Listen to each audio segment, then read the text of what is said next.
தலாட் செப்பனியா 3ஆம் அதிகாரம் 4ஆம் வசனம் 5ஆம் வசனம். அதின் தீர்க்கதரிசிகள் வீண் பெருமையும் வஞ்சகம் உள்ளவர்கள். அதின் ஆசாரியர்கள் பரிசுத்த ஸ்தலத்தை பரிசுத்த குலைச்சலாக்கி வேதத்துக்கு அநியாயம் செய்தார்கள். அதற்குள் இருக்கிற கர்த்தர் நீதியுள்ளவர், அவர் அநியாயம் செய்வதில்லை. அவர் குறைவில்லாமல் காலைதோறும் தம்முடைய நியாயத்தை விளங்க பண்ணுகிறார். அநியாயக்காரனோ வெட்கம் அறியான் சொல்லி கூறப்பட்டிருக்கு. இது என்ன வார்த்தைனா, கர்த்தருடைய ஆலயத்தை பற்றிய ஒரு வார்த்தை. சரிங்களா? வேத வசனம் இருக்கிற இடத்துடைய வார்த்தை.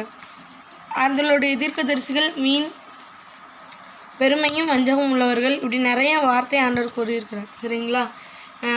கிறிஸ்தவங்களாம் இருக்காங்க, அவங்க இவ்வளோ தப்பு பண்ணுறாங்க, இப்படி செய்கிறாங்கன்னு நீங்கள் சொல்கிறீங்கல்ல.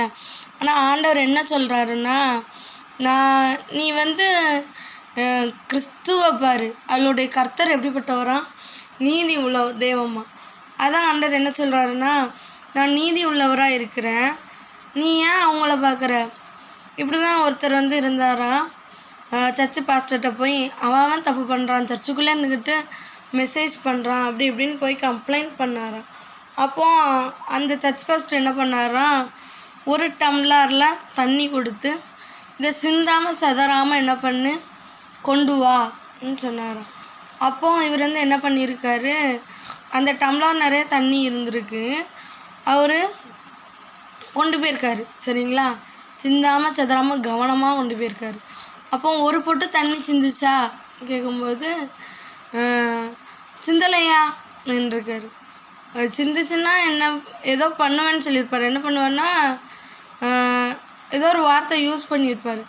ஆனால் அவர் சிந்தாமல் சதறாமல் கொண்டு கொடுத்ததும், இப்போ மட்டும் என்னால் அதை சிந்தாமல் சதறாமல் எப்படி கொண்டு வர முடிச்சுன்னதும், கிளாஸையே பார்த்துக்கிட்டு இருந்தேன்யா, கொட்டுதா கொட்டலையான்னு சொல்லுவார்.